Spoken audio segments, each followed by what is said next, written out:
Hi, welcome to AFI Docs 2020, presented by AT&T, and today's discussion of City So Real. My name is Sarah Harris. I am the Senior Programmer for AFI Festivals, and I'm really glad that you're here watching. A couple of things I want to mention. I want to thank all of our supporters of the festival, including our presenting sponsor, AT&T, our AFI members, and you, our audience. So City So Real was a series that premiered at Sundance earlier this year, and we are thrilled to be able to include it in the program. And joining us today, we've got our special guest. Our moderator is correspondent at MSNBC, Trymaine Lee. Hi, Trymaine. Hey, thank you. And we also have the director of City So Real and alumni of AFI Docs, Steve James. Hi, Steve. And producer, also alumni of the festival, Zak Piper. Hello, Zak. Hello. So I'm going to turn it over to Trymaine, and let's talk City So Real. Thanks.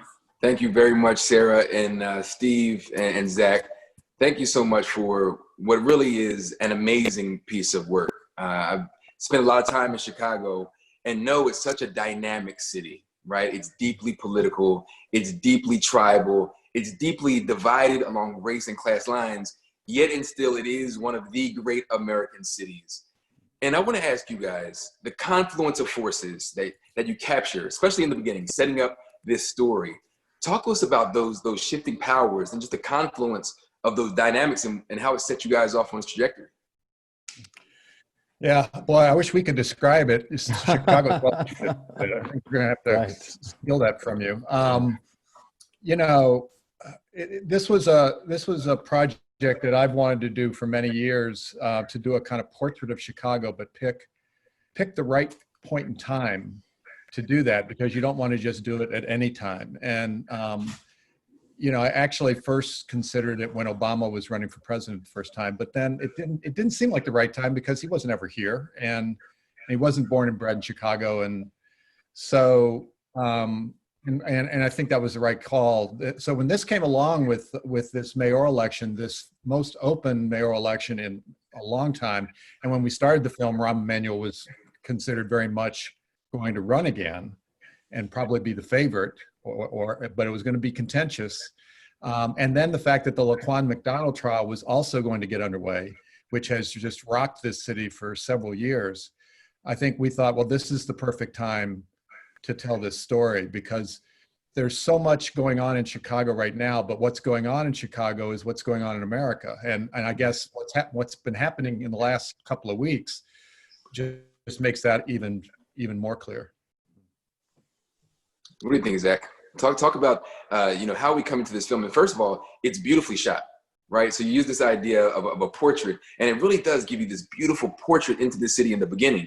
But one thing you notice from top, I love that moment where you see the candidates marching, and then you see those who are calling for justice for Laquan McDonald. That was one of the tentpoles, right? You have the race for mayor, but then that Laquan McDonald case. For those who don't know, a young black man shot 16 times by police. There was a vast cover-up. I think we could say it was a cover-up. Obscuring video. The mayor was wrapped into it, and it divided the city. And talk to me about that divide, because we saw how the shooting played in the black community, much different than those in the white community who seemed kind of oblivious to the case. Mm-hmm.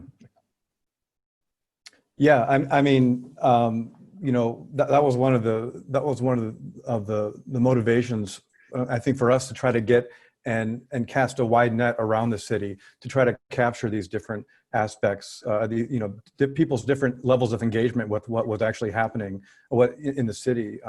I think that is still relevant right now. But as far as one of the aims of the series with these different perspectives, it was just, I guess following that curiosity about, well, we know that a lot of the people we were spending time with and we were most interested in, who were doing things, activists and candidates who were engaged with activists, it was like one reality, but there was this, this whole other reality in the city, like when we go to the park where folks are walking dogs and things, and it's like to see that you know, like the privilege of being able to just, you know, go for a walk with the dog and not really know that certain things are happening, and not really have to be engaged, because I just think that was something that we really aimed to try to bring into the story. Yeah, and it was kind of like part of our approach, and we had to get into a groove with it. But like, for instance, you know, when we went to the South Side Barbershop, we went there with the purpose of actually, we went in the door thinking we were going to get the folks in the barbershop to talk about Harith Augustus, who was this barber who had been shot by the police just, you know, sometime earlier. And people were saying, could this be another Laquan McDonald? It didn't end up being that. But there was a lot of, you know, there was a lot of anger and protest around that. And so we said, well, let's go back to the barbershop and find out who this guy was, because the news media doesn't really do that, right? They just focus on if it bleeds, it leads, and confrontation. And we went in there and, you know, they were talking about him, but then, you know, this is what we call the documentary gods smiling. This postal worker wanders in. He'd never been in this barbershop to get his hair cut. And that's the scene. And it's a scene about a kind of remarkable conversation, and at times heated conversation, about who qualifies as being privileged in the Black community. And of course, for us, Zach and I as white guys, you know, everybody in this room is a self-made person who has overcome tremendous odds, right? But you know, it's a profoundly sort of distressing conversation on the one hand and enlightening on the other hand. But the engagement of these folks politically in the world is so inspiring to us. So we said, hey, we got to go to a South Side white barbershop. Let's check in with a white barbershop and see what the deal is there. So in the series, we go right there. And I think it sets up a pretty interesting racial political contrast. And then I took note of that scene also. The postal worker had been a veteran in the war, and the young Black barber talks about his own traumatized upbringing, right? A mother who was a prostitute, and to get the layers that we don't often see, the gods were smiling on you. And I'd imagine in this moment, from which we're viewing everything now, right? As we grapple with race and racism and the nuances in between the layers, do you view the project now through a different lens, given what we're going through now, even you guys? I mean, that's a really good question. You know, I haven't sat down and watched it again because we've been out shooting what's going to probably be in episode 5 around the pandemic and all the upheaval. You know, so we've been busy. But, you know, I think what it's made me think about is, you know, what's been going on in Chicago has been going on everywhere. And we used to say that to people by way of trying to say, this is a story that speaks to America, not just to people who love Chicago or live in Chicago. But I think what's happened in America has made that all the more evident that this Chicago, it may be in President Trump's eyes, a kind of poster child for problems and violence and maybe even police problems. But it's, you know, America's the poster child. Right. Yeah. What is it about Chicago? Chicago, again, it's so beautiful on one hand, right? And amazing, and the cultures. But on the other hand, it's such a tough place, beleaguered, plagued with so many issues. And one of those, and I don't know if it's necessarily an issue, but it's the tribal nature of Chicago. Speak to us about just the tribal nature. You have the South Side white guys who were former police officers. You got the around the way guys in the Black community. How did we arrive at this moment? And it's still the same way as it's always been. What is it about Chicago that creates that kind of environment? You want to go, Zach? Or? Yeah, I can give it a little try. I mean, I feel like with Chicago is a place where folks identify by where they live in their neighborhood, and people have a lot of pride in where they live in their neighborhood. And it also just so happens that where people live in their neighborhoods have been and still are, you know, organized often by ethnicity or race. And, you know, we're sort of living in a time where it's like, you know, it's just the connections to that are playing out in some levels around the city. But yeah, I just think that there's a lot of, I think that some of that tribalism that you're referencing, I mean, I feel like it starts with place, and place has, been organized by, how people look or identify, Yeah, I mean, it's been said, and I think it's probably true, that Chicago is the most segregated big city in America. And it's a year or so ago, I saw a really interesting kind of series of maps of some of the big cities in America. There was a demographic map by race about how people are, where people live in the city. And you look at New York, and New York wasn't always this way, right? I mean, there was a time when New York was a lot more like Chicago. But you look at New York, and it looks like a salt and pepper kind of, pile of salt and pepper. Just, there are little black pockets here and there, a lot of white pockets, but it's remarkably integrated. And you look at Chicago, and it's just like, it's patches of white people. It's stark. Yeah, it's Latinx people, and even other ethnic races, ethnicities, like on the north side on Devon Avenue, and it's like, that's been historically the case with Chicago. And when people say, why hasn't the violence diminished? What is everybody else doing better than Chicago to lower the violence?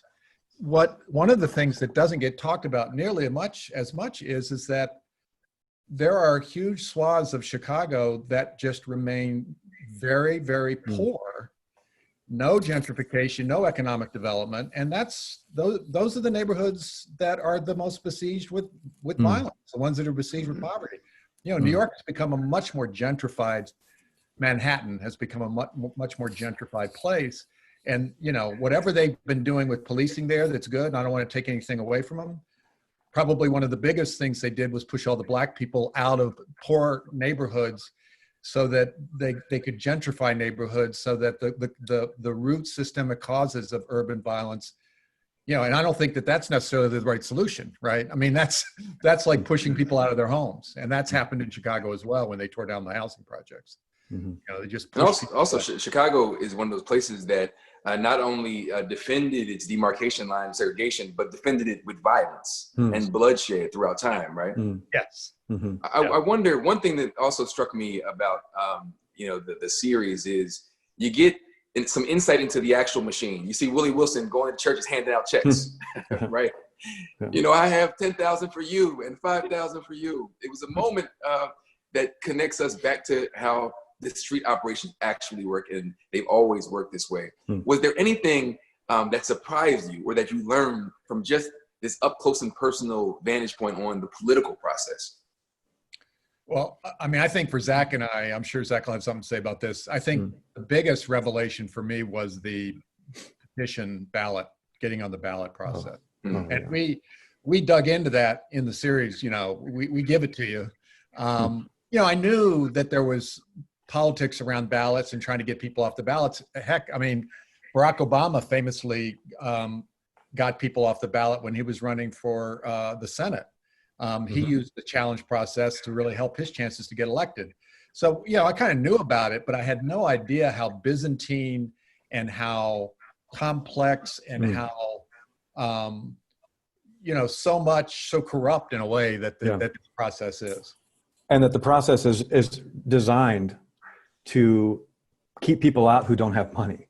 Because the process is all about lawsuits, and it's all about, do you have the organization? Do you have the finances to withstand the heat that I'm about to take, that from this challenges? And if you don't, then you're not going to be a candidate on the ballot. And I think, that's something that absolutely needs to change. And in fact, current Mayor Lightfoot, when she was campaigning, she mentioned that, if she's mayor, which she is now, that she will reform this process. So, I'm hoping to see that. Way to tell people the end of the series, Zach. Jesus. Oh, well. Did she say that? There we go. Series? I can't remember. I'm just speaking as a citizen of Chicago now. Yeah. Now, speaking of Lori Lightfoot, you know, to many, this surprise surge, surprise that she even won. Was there a moment when you all said, you know what, she actually does have some fire behind her. She actually does have a chance. Was there a moment when the light came on for you guys watching? Well, you know, the thing is that Zach and I we were taken with Laurie from the get-go when she was not considered in any way, shape, or form a serious top tier candidate. She was one of the very first people we reached out to. It took a while to get in, and then even once we got in, her PR people kind of kept us at bay, and we had to be very enterprising because Laurie herself was receptive to us, but we had this hurdle of her press people who didn't think this was of any value to her, and that we were just a nuisance. And so we had to be very enterprising, which we were. I think I never thought that she had a chance to win until around the time of that last month of the election, when she got the Sun-Times endorsement.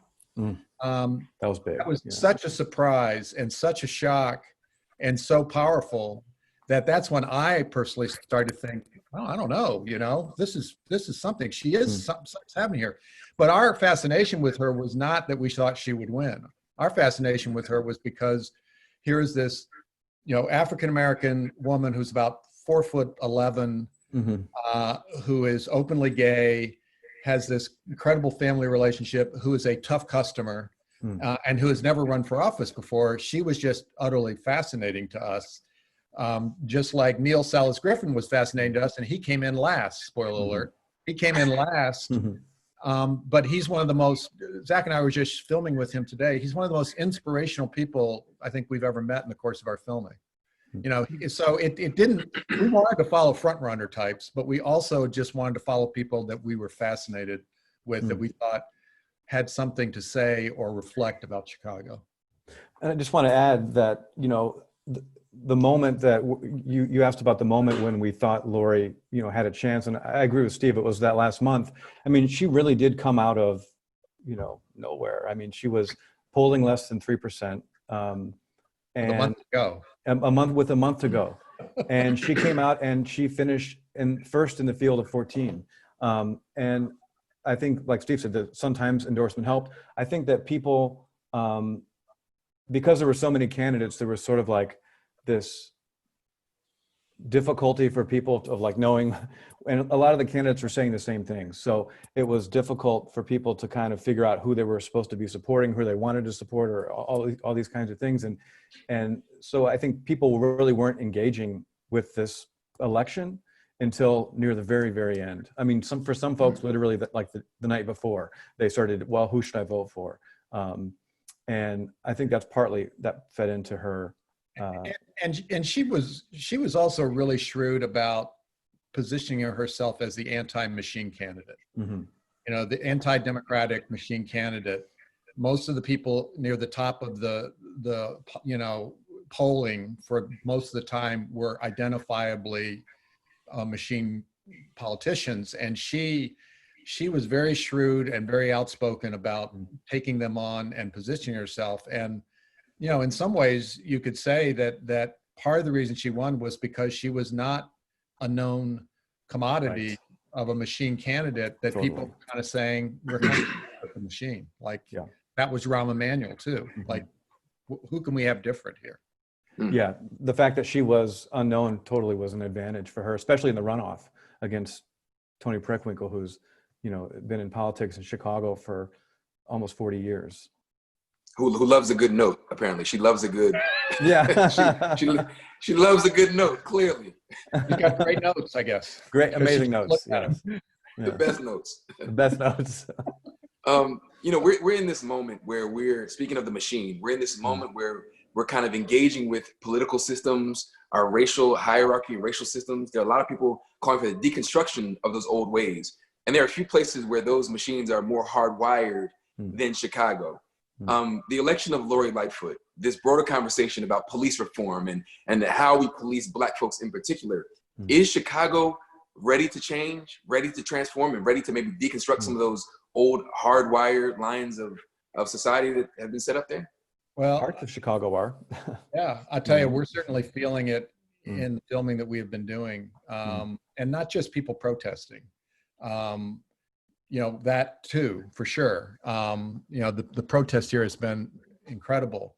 But there, you know, Chicago is the birthplace of community organizing in the United States, if not the world. And I think you see that in our series, and you're certainly seeing it now, that the level of engagement by people here who are smart and knowledgeable and want real change is pretty high. And so I think Chicago does have a chance if it can somehow survive financially, because there's lots of problems there. But if it can survive financially, and some of those solutions are tied up in that kind of change too, to solve that problem. But, you know, Lori's going to get pushed to the left, and she's already a pretty progressive candidate. She's going to get pushed further to the left because people are fed up with business as usual. And the thing that Zach and I are particularly, I think, interested in seeing is how real is white engagement going to be going forward? Because if there's one thing that's felt different about this, is that it feels like more white people are engaged in wanting racial justice than before. And is that going to be fleeting? Is that just because it's cool to do right now? Or is that going to be long lasting? Because, you know, if we white people don't, then how real will the change be? I mean, When are you you feeling that, Trymaine? I know you're asking us questions, but are you feeling? I think most certainly. I think, and I've covered all the big cases from Trayvon Martin to Freddie Gray, Michael Brown on, and I don't think I've ever seen this level of white engagement, right? And not just a bit on the fringe, where now it's almost mainstream to engage with the idea of Black Lives Matter, right? That you understand we have to place more value in life that has been diminished over time. Like, we've never seen this. Or you turn to crowds, and more than half the crowd, or the entire crowd, is all white. So much so that's given corporations cover. Yeah. Nike, J. Crew, the NFL. Right. The NFL is now standing with Black Lives. Yeah. We are in this incredible moment. And I wonder, and again, now that we're here, and I think, you know, City So Real is so timely and right on time. But what did you want to say with this series? I know you set out to give a portrait, and you do just that. But ultimately, what did you want to say? Well, you know, it's over far as long, so there's probably a lot we want to say. But I think that among those things are, you know, well, I think what we hope comes through, or I hope comes through, and I think I speak for Zach with this, is that this is an amazing city and full of amazing people who love this city and bleed for this city and care about this city. But it is a city that kind of represents everything that's wrong with America in a way. I mean, they say Chicago is the quintessential American city because it has the kind of density and culture and sophistication of a New York, but it also has that Midwestern quality that you never find anywhere near New York City.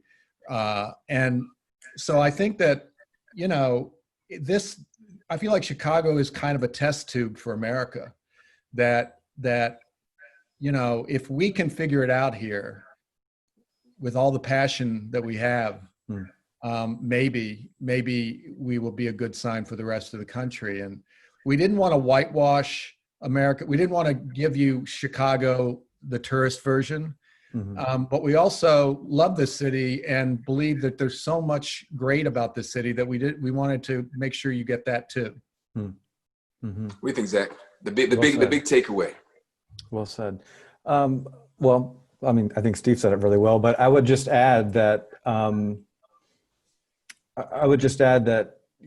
you know, I think that people's passion in the city is something that, you know, feels pretty special. And I think that, you know, like it's sort of summed up at the very, very beginning of the opening of the series, where there's a guy in the street and he says, Chicago, I love it and I hate it. You know, it's like, you know, it's because of people's love for the city and all the richness of what that can be, that causes all of us to or causes people who live here to try to fight for, to try to fight to make it better, to try to fight to make it work. And I feel like, the journey to make change, the journey to get there. I mean, I feel like this series tries to, open the window a little bit into some of that process with folks. And like we mentioned, some folks who are really engaged and some folks who are less engaged, but to sort of see, some representation of that while the city tries to make change. Yeah, and maybe even hold up a mirror to the city itself in a way. I think it's our hope that some of the people that see the series, who are in the series, will have a different idea about things from watching the series and watching their scenes in the context of other people's lives. I think there are two scenes that from the early episode that capture it for me. It's one, that beautiful scene at the lake, and it's a summer day, and families are out there and just being free, like enjoying freedom. And then we go to the radio station, and he plays the sound of 16 shots going off, one after another, and it's like those two forces, right? And folks in the city, not unlike other cities, are trapped in between yearning for freedom of those sun-kissed days by the lake and praying that someone you love won't get hit by gunfire, be it by police or neighbors, the actual violence or the abstract violence that surrounds them, right? So guys, well done. I'm looking forward to, episode 5 and 6 and 7. Pressure's on. Wow. Give us a little time, you gotta keep going. Keep going, okay. Well, Thank you. we're going to steal some of your thoughts and start using them and make people think really are eloquent. Right, exactly. Thank you very much, fellas. Thank you. Thank you, really appreciate it. Thanks so much for the interview.